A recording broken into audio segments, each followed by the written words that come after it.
Hello friends, कैसे हैं आप सब। स्वागत है आपको यूपीएससी एट होम प्रविष्या के यूट्यूब प्लेटफॉर्म पे।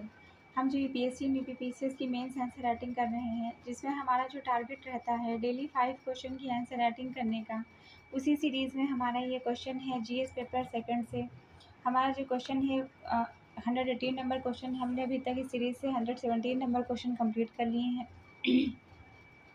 जिस किसी को भी इसका पीडीएफ चाहिए वो हमारे टेलीग्राम हैंडल प्रविष्या एलकेओ पर कांटेक्ट करके पीडीएफ को प्राप्त कर सकते हैं।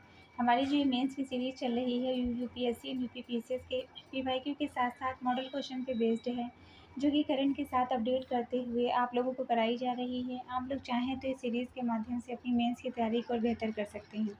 तो क्वेश्चन हम देखेंगे। क्वेश्चन क्या है हमारा, एक राष्ट्र एक चुनाव की अवधारणा भारतीय लोकतंत्र के लिए कितनी व्यवहारिक है, चर्चा कीजिए। क्वेश्चन पूछा गया है कि जो एक राष्ट्र और एक चुनाव की जो अवधारणा है वह भारतीय लोकतंत्र के लिए कितनी व्यवहारिक है, उसकी हमें चर्चा करनी है। सबसे पहले हम इसका इंट्रो देंगे। इंट्रो में हमने क्या लिखा है कि एक राष्ट्र एक चुनाव का जो तात्पर्य है वह लोकसभा और सभी राज्य विधानसभाओं के चुनाव एक साथ कराना। यह विचार चुनावी खर्च, प्रशासनिक बोझ और लगातार चुनावी मोड से राहत देने हेतु प्रस्तुत किया जाता है।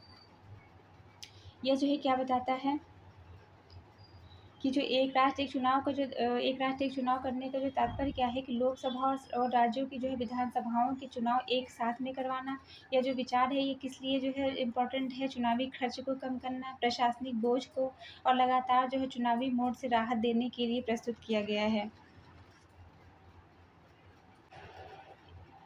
इसका हम सकारात्मक पक्ष देखेंगे कि इसका सकारात्मक पक्ष क्या है।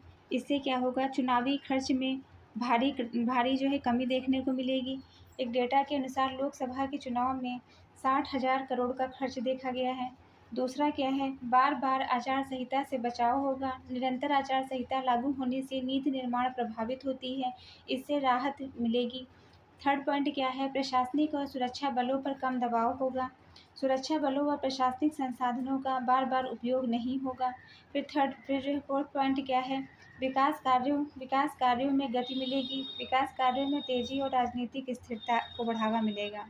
नेक्स्ट पॉइंट क्या है, नेक्स्ट है इसके समक्ष जो है कौन सी चुनौतियां व्याप्त हैं, उनको हम देखेंगे। पहला क्या है, लोकसभा और राज्यों के जो लोकसभा और राज्यों का जो कार्यकाल है वो अलग अलग है। संवैधानिक संशोधन इसके अंतर्गत आवश्यक है। इसमें जो है क्या बताया है कि केंद्र और राज्य विधानसभाओं का जो कार्यकाल है वह असमान होता है, मतलब एक दूसरे में जो है इसमें भिन्नता देखने को मिलती है। संवैधानिक संशोधन की इसके लिए जो है संवैधानिक संशोधन की आवश्यकता है। आर्टिकल 83 के कौन से संशोधन, 83, 85 और 172 आदि, इसमें जो संशोधन की आवश्यकता है। नेक्स्ट हम देखेंगे मध्यावधि चुनाव की स्थिति में जटिलता देखने को मिलती है। लोकतंत्र में विविधता और संघीय ढांचे के विरुद्ध जो है तर्क। नेक्स्ट क्या है, राष्ट्रीय मुद्दों का राज्यों पर हावी होना। अगर किसी राज्य सरकार का जो कार्यकाल है बीच में ही समाप्त हो जाए तो चुनाव कैसे टाले या जल्द कराए जाएं, यह जो है स्पष्ट नहीं है। एक साथ चुनाव से राष्ट्रीय मुद्दे राज्य चुनाव पर हावी हो सकते हैं। तो ये हमने जो है